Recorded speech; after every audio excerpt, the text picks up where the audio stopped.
পাঁচ মিশুলি কথায় আপনাদের স্বাগত। আমি আপনাদের মধুমিতা। আজকে পেঁয়াজ রসুন ছাড়া পাঁঠার মাংস রান্না করে দেখাবো, তোমরা সাথে থেকো।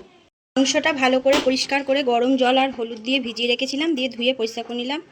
এবার দই দিয়ে দিলাম,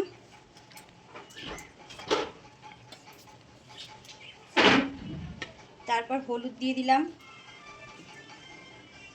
জিরে গুঁড়ো, বেশি করে একটু জিরেটা দিতে হবে, তারপর ধনে গুঁড়ো, লঙ্কা গুঁড়ো, কাশ্মীরি লঙ্কা গুঁড়ো,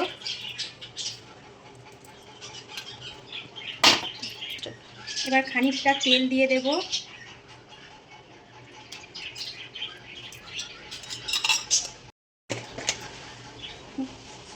একটু নুন দিয়ে দেব অল্প করে। এবার সব কটা মশলা দিয়ে ভালো করে মাখিয়ে রেখে 2 ঘন্টা রেখে দেব।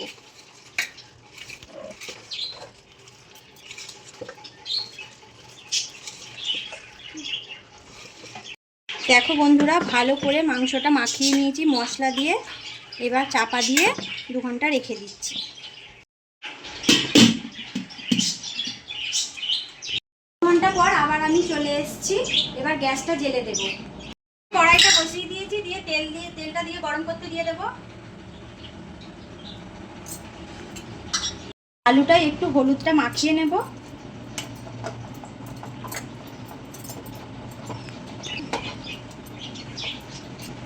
হলুদটা মাখিয়ে নিলে তেলে ভাজার পর রঙটা খুব ভালো লাগে, হলুদ হলুদ হয়ে যায়। তেলটা গরম হয়ে গেছে, এবার হলুদ মাখানো আলুগুলো তেলে ছেড়ে দেবো।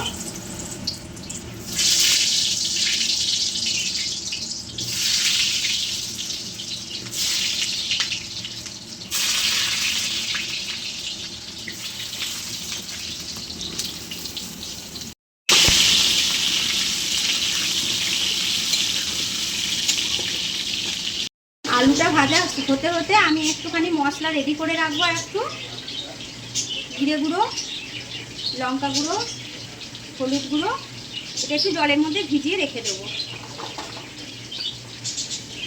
এখানে তেজপাতা, ছোট এলাচ, বড় এলাচ আর দারচিনি, গোটা গরম মশলাগুলো নিয়ে নিয়েছি। এগুলো লাল লাল করে ভাজা হয়ে গেছে, এবার তুলে নেবো।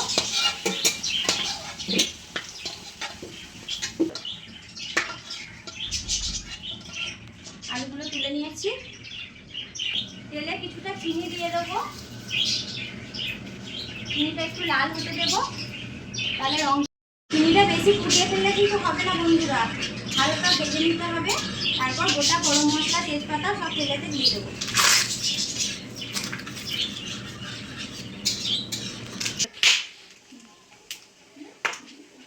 মাংস তাই একটু হিং দিয়ে দেবো। মশলাটা দিয়ে দেবো, আদা বাটা দিয়ে দেবো,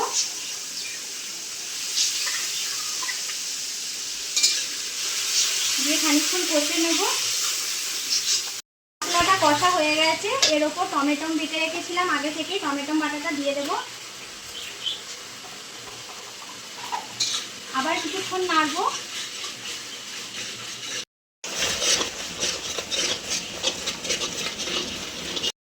মশলাটা কষা হয়ে গেছে, এবার ম্যারিনেট করে রেখেছিলাম যে মাংসটা, সেটা দিয়ে দেবো কড়াইয়ের মধ্যেই।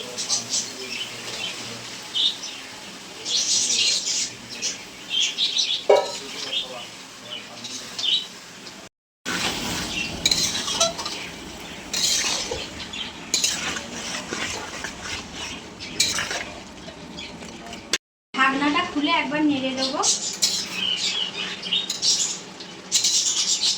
দেখো কত জল বেরিয়ে গেছে।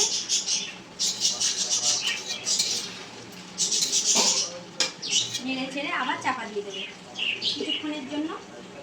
ঢাকনাটা খুলে দেখবো, জলটা অনেকটা শুকিয়ে গেছে। এবার ঢাকনাটা খুলে খানিকক্ষণ কষে নেবো, যতক্ষণ না তেল বেরিয়ে যাচ্ছে।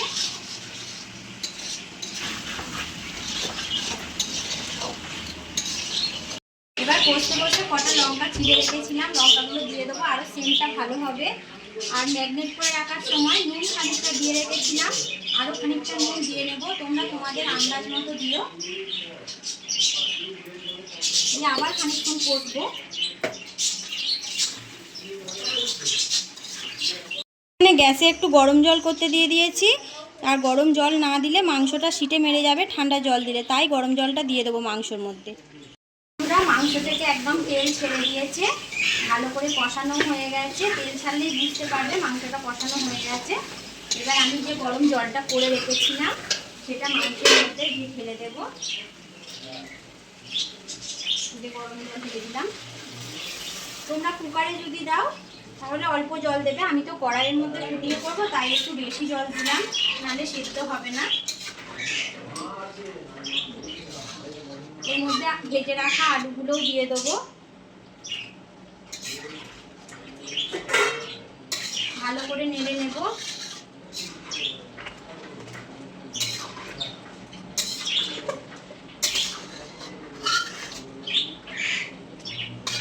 নাড়া হয়ে গেছে, এবার এটাকে ফুটতে দেবো যতক্ষণ না সেদ্ধ হচ্ছে, তারপর আবার দেখাচ্ছি। খুব সুন্দর কালার এসছে, আর মাংসটাও এই যে সেদ্ধ হয়ে গেছে, হাড় থেকে মাংস ছেড়ে যাচ্ছে, এই যে তাহলেই বোঝা যাচ্ছে যে মাংস সেদ্ধ হয়ে গেছে। এবার এর মধ্যে ঘি দিয়ে দেবো,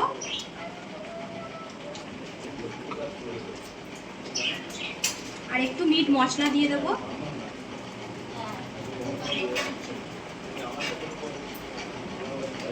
দিয়ে একবার নেড়ে চেড়ে নেব। আমার মাংস হয়ে গেছে, এবার গ্যাসটা বন্ধ করে সব খাবার পরিবেশন করব। ওগুলো বাটিতে তুলে সবাইকে পরিবেশন করে দেবো।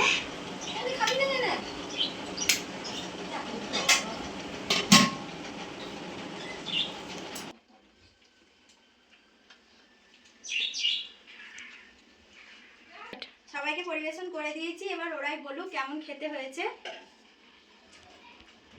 দেখি মনে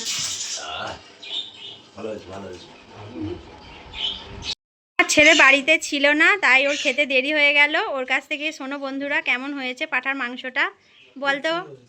ভালো হয়েছে? খুব ভালো হয়েছে। ভিডিওটা এখানেই শেষ করছি। তোমরা এইভাবে রান্না করে খেয়ে দেখো, তোমাদেরও ভালো লাগবে। আর যে যে পাঁঠার মাংস খেতে ভালোবাসো তারা আমাকে অবশ্যই কমেন্টে জানাবে।